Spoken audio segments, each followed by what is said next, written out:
ಎಲ್ಲ ನನ್ನ ಕನ್ನಡ ನಾಡಿನ ಜನತೆಗೆ ನಮಸ್ಕಾರಗಳು. ನಾನು ನಿಮ್ಮ ಮಗಳು ಇಂಪನ ರಾಜಗೌಡ.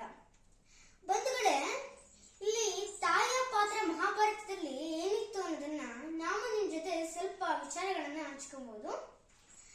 ಇಡೀ ಮಹಾಭಾರತದ ಕುರುಕ್ಷೇತ್ರದ ಯುದ್ಧ ಮುಗಿದ ನಂತರ ಅಷ್ಟು ಮಕ್ಕಳನ್ನ ಕಳೆದುಕೊಂಡಂತ ಗಾಂಧಾರಿ ಮಕ್ಕಳನ್ನ ಕಳೆದುಕೊಂಡಂತ ದುಃಖದಲ್ಲಿ, ಯುದ್ಧ ಸೋತು ಬಂದಂತ ಕೋಪದಲ್ಲಿ ಕಣ್ಣೀರಿಡುತ್ತಾ ಕೃಷ್ಣನ ಮುಂದೆ ಕುತ್ಕೊಂತಾರೆ.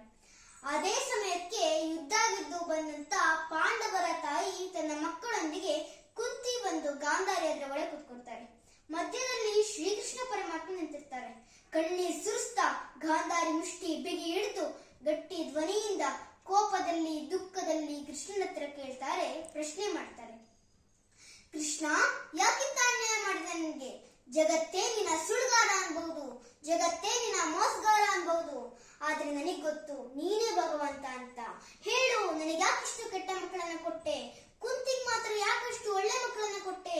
ನನಗೆ ಯಾಕಿಂತ ಅನ್ಯಾಯ ಮಾಡಿದೆ? ಉತ್ತರ ಕೊಡು ಅಂತ ಕೇಳ್ಕೊಂಡಾಗ ಶ್ರೀಕೃಷ್ಣ ಪರಮಾತ್ಮ ಗಾಂಧಾರಿಗೆ ಉತ್ತರ ಕೊಡ್ತಾರೆ.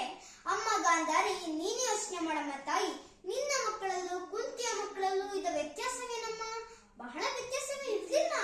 ನಿಮ್ಮಿಬ್ಬರ ಮಕ್ಕಳು ಒಂದೇ ವಂಶಕ್ಕೆ ಸೇರಿದವರು, ನಿಮ್ಮಿಬ್ಬರ ಮಕ್ಕಳು ಒಂದೇ ಕುಲಕ್ಕೆ ಸೇರಿದವರು, ಅವರಲ್ಲಿ ಹರಿತಿರೋ ರಕ್ತ ಒಂದೇ, ವಂಶಸ್ಥರು ಒಂದೇ, ಅವರನ್ನ ಆಡಿ ಬೆಳೆಸಿದಂತ ಗುರು ಹಿರಿಯರು ನಮ್ಮ ಭೀಷ್ಮ ಪಿತಾಮಹರಂತವರು ಒಬ್ಬರೇ, ಅವರು ಕಲಿತಂತ ಪಾಠ ಒಂದೇ, ಪಾಠ ಕಲಿಸಿದಂತ ಗುರುಗಳು ನಮ್ಮ ದ್ರೋಣಾಚಾರ್ಯರು ಒಬ್ಬರೇ, ಹಾಗೆ ಅವರು ಬೆಳೆದಂತ ವಾತಾವರಣ ಒಂದೇ. ಇದರಲ್ಲಿ ಬದಲಾಗಿದ್ದೇನು ಬಂಧುಗಳೇ? ತಾಯಿ ಮಾತ್ರ. ನೀನು ನನ್ನ ಗಂಡಮ್ಮನ ಬಂದ ತಕ್ಷಣ ತನ್ನ ಗಂಡನಿಗಿಲ್ಲದ ಸೌಭಾಗ್ಯ ನನಗೆ ಯಾಕೆ ಬೇಕು ಅಂತ ಕಣ್ಣಿಗೆ ಬಟ್ಟೆ ಕೊಟ್ಕೊಂಡೆ. ನೀನವತ್ತು ಕಣ್ಣಿಗೆ ಬಟ್ಟೆ ಕೊಟ್ಕೊಂಡು ಯಾವತ್ ನೋಡೋದನ್ನ ನಿಲ್ಲಿಸ್ತೀಯೋ ಅವತ್ತು ನಿನ್ ಮಕ್ಕಳು ನೋಡ್ಬಾರ್ದನ್ನ ನೋಡಿದ್ರು, ಮಾಡ್ಬಾರ್ದನ್ನ ಮಾಡಿದ್ರು, ಯಾರ ಜೊತೆ ಸೇರ್ಬಾರ್ದು ಅವ್ರ ಜೊತೆ ಸೇರಿದ್ರು. ಆದ್ರೆ ಇನ್ನೊಂದ್ ಕಡೆ ಕುಂತಿ ತನ್ನ ಗಂಡನ ಮನೆ ಬಂದ ತಕ್ಷಣ ತನ್ನ ಗಂಡ ಸತ್ತ. ನಂತರವೂ ಮಕ್ಕಳಿಗೆ ತಂದೆ ಸ್ಥಾನದಲ್ಲಿ ನಿಂತ್ಕೊಂಡು ಕಣ್ಣಿಗೆ ಎಣ್ಣೆ ಬಿಟ್ಕೊಂಡು ತನ್ನ ಮಕ್ಕಳನ್ನ ನೋಡ್ಕೊಂಡು.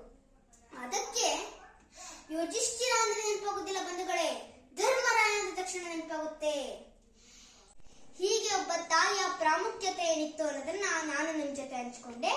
ಪ್ಲೀಸ್ ನನ್ನ ಚಾನಲ್ ಸಬ್ಸ್ಕ್ರೈಬ್ ಮಾಡ್ಕೊಳ್ಳಿ, ನನಗೆ ಸಪೋರ್ಟ್ ಮಾಡಿ. ಧನ್ಯವಾದಗಳು.